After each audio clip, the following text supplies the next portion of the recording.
Hello students, welcome to the class 8. Today I will complete your remaining points. As you know that chapter 4 geography is continue, and yesterday I had told you many points about minerals, resources, energy resources, and yesterday also I had told you about the conventional resources or sources like a wood, coal, petroleum fuels, etc. Today I will tell you about the non-conventional resources. Non-conventional resources are sources. Here is written non-conventional sources.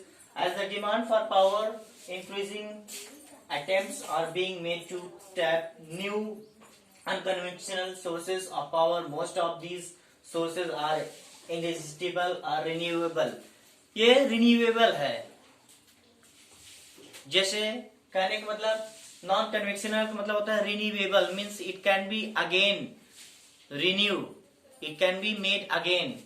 This is non-conventional sources. Non-conventional sources जैसे इस चीज से हमें दोबारा कोई भी चीज को बनाया जा सकता है. जैसे हम देखते हैं इसमें लिखा गया पहला कि न्यूक्लियर एनर्जी. न्यूक्लियर एनर्जी क्या है? Nuclear energy is obtained by the fission means होता है breaking down fissions of the certain elements like uranium. This process gives out a lot of energy and some harmful radiation. The energy is used to heat water to make steam. The steam runs generators, produce electricity. Nuclear energy means होता है जो हमारे भाप को बनाने में use किया जाता है और जिससे हमें इलेक्ट्रिसिटी प्रोड्यूस किया जाता है. तो इस तरह से न्यूक्लियर एनर्जी को तो डियर स्टूडेंट्स यहाँ पे नॉन कन्वेक्शनल का मतलब होता है कि जिससे हम कोई भी चीज को अगेन रिन्यू कर सके. इसको बोल सकते हैं कि रिन्यूएबल. आपको पढ़ाया गया होगा कि रिन्यूएबल और non renewable resources are sources. तो ये रिन्यूएबल है. रिन्यूएबल मीन्स होता है that it can be made again. तो यहाँ पे लिखा गया है ये न्यूक्लियर एनर्जी मतलब होता है ये हमें हीट देता है और इससे यहाँ पे लिखा गया ना it is use to heat water to make steam. यह वाटर से हीट करके भाप को बनाया जाता है. क्या बनाया जाता है? भाप को बनाया जाता है. The steam runs generator to produce electricity. और यही स्टीम जो हमारा रन करता है जनरेटर में जो इलेक्ट्रिसिटी प्रोड्यूस करता है. भाप का इंजन भी बनाया गया आपको पता है. तो फिर यहाँ पे अगला है हम लोग यानी एनर्जी को एक नॉन कन्वेक्शनल सोर्सेज में आपका न्यूक्लियर एनर्जी आता है. फिर सेकंड पे है wind energy. Wind energy means होता है energy that we get from the air. Energy that we get from the air. How we get from air? Here is written traditionally wind has been used for propelling sailboats and for running wind mills. ये हम तैयार कैसे करते हैं? एक बड़ा बड़ा sailboat बना देते हैं.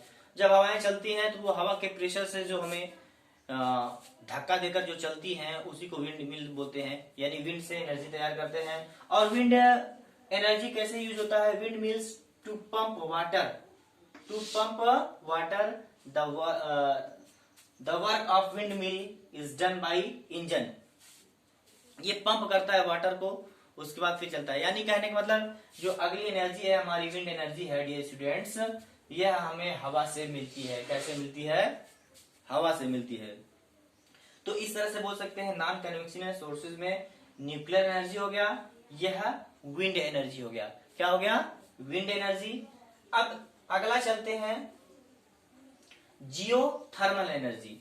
जियोथर्मल एनर्जी मीन्स क्या होता है? The heat energy stored in the earth interior is called geothermal energy. जो हमें अर्थ के इंटीरियर पार्ट से मिलता है, जो अर्थ के हमारे इंटीरियर पार्ट से मिलता है उसी को हम लोग जियोथर्मल एनर्जी बोलते हैं. क्या बोलते हैं स्टूडेंट्स?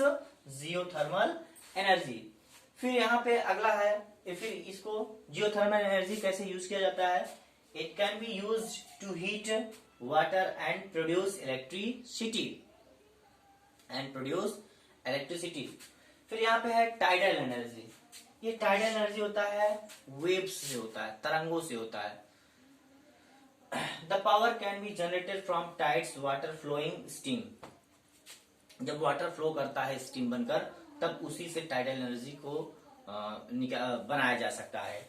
फिर यहाँ पे है during high tides can be trapped behind a dam built across narrow bay. ये डैम, जब जहां बड़ा बड़ा डैम होता है वहां से टाइडल एनर्जी को रिसोर्स किया जा सकता है। फिर यहाँ पे है बायोगैस।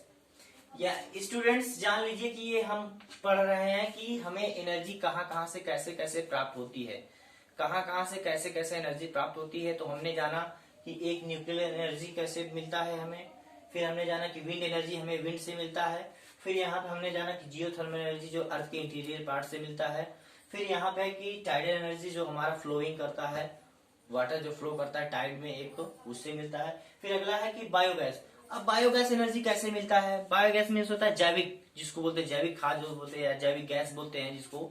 अब यहाँ पे है कि the action of bacteria, plant waste, animals, dung and other waste can produce the biogas. Biogas मतलब होता है जैसे जो हमारे बैक्टीरिया रहते हैं इस अर्थ के पृथ्वी पर, हमारे सतह पर, उसके बाद फिर हमारे जो प्लांट होते हैं उनका सड़ा गला चीज, उसके बाद फिर जो हमारे एनिमल्स होते हैं उनका जो वेस्ट होता है, यह तैयार कर सकता है बायोगैस।